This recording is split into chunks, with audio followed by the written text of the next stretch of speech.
हाँ जी, सुनिए, अगर आपके सामने कोई शर्त रखता है कि ये चीज़ें ना करो, वो चीज़ें ना करो, क्योंकि बुरे वक़्त पे हम ही आपके काम आने वाले हैं, तो फिर हमसे मत कहना। तो मैं एक चीज़ आपको बता दे रही हूँ कि जो आपका अच्छा वक़्त है वो आप जी लो, क्योंकि कोई दुनिया की कोई ताकत ऐसी नहीं है जो आपको अच्छा वक़्त वापस ला के दे सके।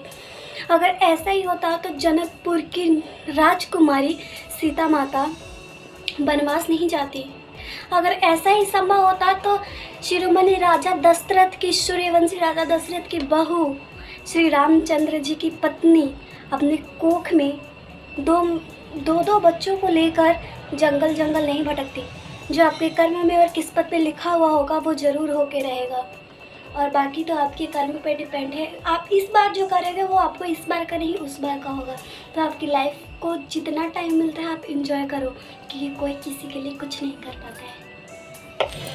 आपने बहुत लोगों को कहते सुना होगा कि जब शादी होके आई थी तो कितनी प्यारी थी, कितना कम बोलती थी, कितनी अच्छी थी। मैंने नहीं सोचा था कि ये ऐसा भी कुछ करेगी। लेकिन वो ये चीज़ें भूल जाते हैं कि अगर कोई 1 महीने से 2 महीने या साल भर बढ़े हुए पेड़ को इधर से उधर करता है तो वो मुरझा जाता है, लेकिन उसको हम अपने प्यार से सींच के और खाद पानी दे के उसको हरा भरा करते हैं। उसको एक्स्ट्रा केयर की ज़रूरत होती है, तब जाके वो हरा भरा होता है। और आप क्या करते हो? उस दूसरे घर के पौधे रूपी आई हुई औरत के और लड़की के जीवन रूपी पौधे में पानी डालने के बजाय उसमें तेजाब डालते हो, ताने मारते हो, उसके जीना मुश्किल कर देते हो। तो जिसको आप ब्याह के लाए थे वो तो कब की मर चुकी है। ये जो जिंदा है वो सिर्फ एक प्रताड़ना से बनी हुई मूर्त है जो आपसे बदला लेने के लिए हमेशा तत्पर रहेगी। तो बोया बीज बबूल का तो आम कहाँ से खाएं। हमारे देश में औरतें पूजनीय हैं और शिव को अर्धनारीश्वर कहा जाता है, लेकिन क्या उनको समाज में उतनी इज्जत मिलती है? कभी नहीं, कभी भी नहीं। और एक चीज़ और आदमियों को, पुरुष प्रधान देश है हमारा, इसलिए तो पुरुष प्रधान देश है, लेकिन कभी हमारे देश में मातृत्व की पूजा भी हुआ करती थी। वो क्यों भूल गए आप? सुनिए, एक आदमी जितनी ही मेहनत से औरत को कमा के ला के देता है, एक औरत उतनी ही प्यार से उसको गर्मियों में अपने पसीने में तर होकर उसको बना कर खिलाती है। तो कभी भी मत कहना कि जीवन की इस लंबी दौड़ में आदमी का योगदान ज़्यादा है और औरत का कम। दोनों के बिना ही ज़िंदगी बहुत मुश्किल हो जाती है, इसलिए औरत और आदमी दोनों का सम्मान करें।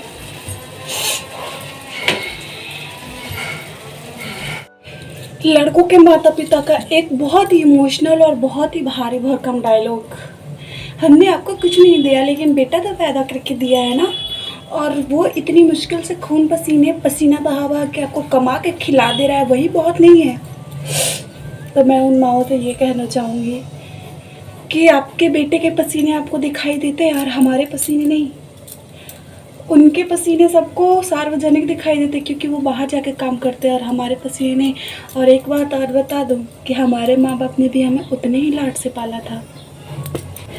कहते हैं एक औरत ही एक औरत का दर्द समझ सकती है, सही तो है। वो दर्द समझती है तभी तो बिल्कुल कमज़ोर वक्त पे आके उसको ताना मारती है और उस पर वार करती है, क्योंकि उसको पता होता है कि वो इतनी दर्द में है और जब मैं उसको इस दर्द में और दर्द दूंगी तो वो तड़प जाएगी, मचल जाएगी।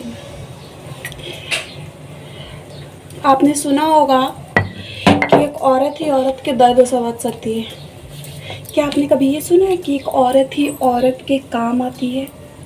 एक औरत ही एक औरत के दर्द का सहारा बनती है। एक औरत ही एक औरत के सम्मान के लिए इसके साथ खड़ी होती है। नहीं सुना ना? क्योंकि ऐसा नहीं है। ये बात सच है कि औरत ही औरत का दर्द समझती है, क्योंकि जब दर्द समझती है तभी तो ऐन मौके पे आके और वार करती है। गर्मी के टाइम पे इतना पसीना चलता है कि समझ नहीं आता है कि खाना बनाए या पसीना पूछे। तो उन बच्चों से मेरी एक रिक्वेस्ट है जो 4 टाइम नए नए ऑर्डर्स देते हैं कि कम से कम इस गर्मी के दिनों में तो आप वही खा लो जो आपकी माँ, पत्नी या बहन आपको बना के दे रही है, क्योंकि बहुत ही मुश्किलों के दौर से गुजर के वो आपको ये बना के देती है। सुबह शाम सीखती है सीढ़ियों पे, तब जाके आपके मुंह में एक दाना जाता है।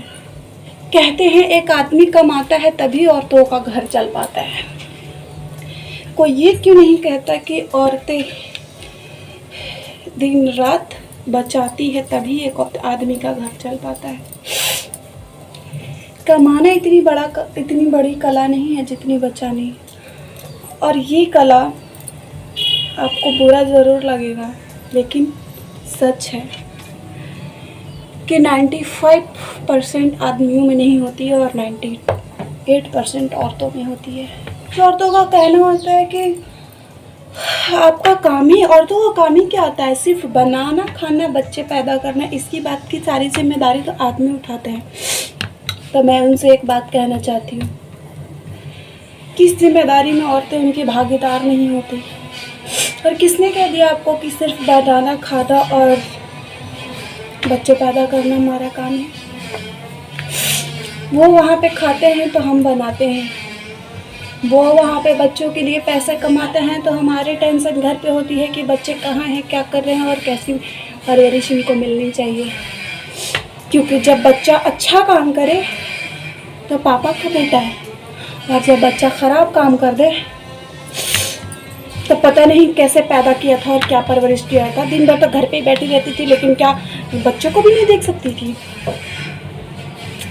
कुछ औरतों का कहना होता है कि औरतें का काम ही क्या होता है, वो बस खाना बनाना, सोना, बच्चे पैदा करना और ये सारी चीज़ें। तो मैं उनसे ये सवाल पूछना चाहती हूँ कि जब बच्चे कुछ गलत कर जाते हैं और कुछ अनहोनी हो जाती है तो फिर ये क्यों लोग कहते हैं मैं बाहर संभाल रहा था, क्या तुम घर भी नहीं संभाल सकती थी? क्यों? जब औरतों को कुछ काम ही नहीं होता है तो हर वक्त उनसे सवाल क्यों? मेरे इस क्यों का सवाल का जवाब है आपके पास?